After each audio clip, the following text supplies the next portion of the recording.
Hi Year 10. I've been looking at some of your work recently and I've begun to realise that there are a lot of you who need some help understanding apostrophes. Well, apostrophes, like all punctuation, is manufactured in a small factory on an industrial estate just outside Reading. The main employee there is Jim. Now, over the years, Jim hasn't been the most reliable employee, and one Friday Jim was asked to do a very responsible thing and invent 2 new pieces of punctuation. But Jim was preoccupied. Jim really could only think about one thing. It was his girlfriend. He was seeing her that evening after work, and all the time when he was supposed to be designing the new punctuation, his thoughts were on her, and consequently he didn't really think very much about doing the work well. And this is what he really ought to have done. He'd been given instructions to make some new punctuation. He'd been told 2 pieces of punctuation had to be produced by the end of the day. It was very important that he made 2 new pieces of punctuation. But Jim couldn't really think about that. I mean, Sabrina was a very attractive girl, she meant a lot to him, and really that was all he could think about. What he was supposed to do was to come up with 1 piece of punctuation to show that something had been missed out, and another one to show that something belonged to somebody.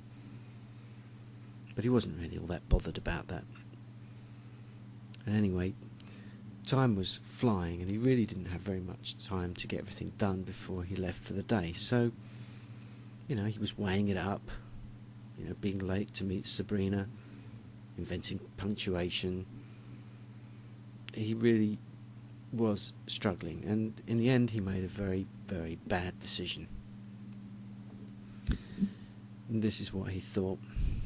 He thought, what the hell, I'll just make 1 piece of punctuation. We can use it for both jobs. And the only thing left in the box was this sort of tadpole thing that floated in the air. And he decided to go with that. So he left for the day. And he left us all in a right old mess.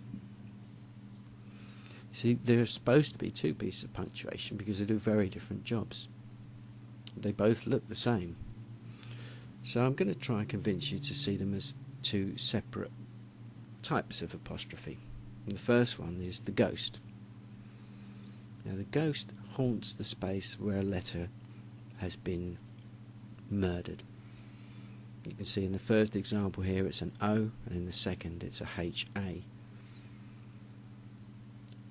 The second example, the second type of apostrophe, is what I'd call the grabber. It shows that something belongs to somebody.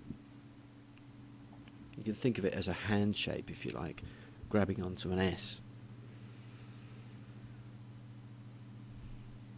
Now, the apostrophe S shows that something belongs to someone. And it's easy to work out where it goes. You just have to think who owns the thing and put an apostrophe S afterwards. The one place it never goes is to show plurals.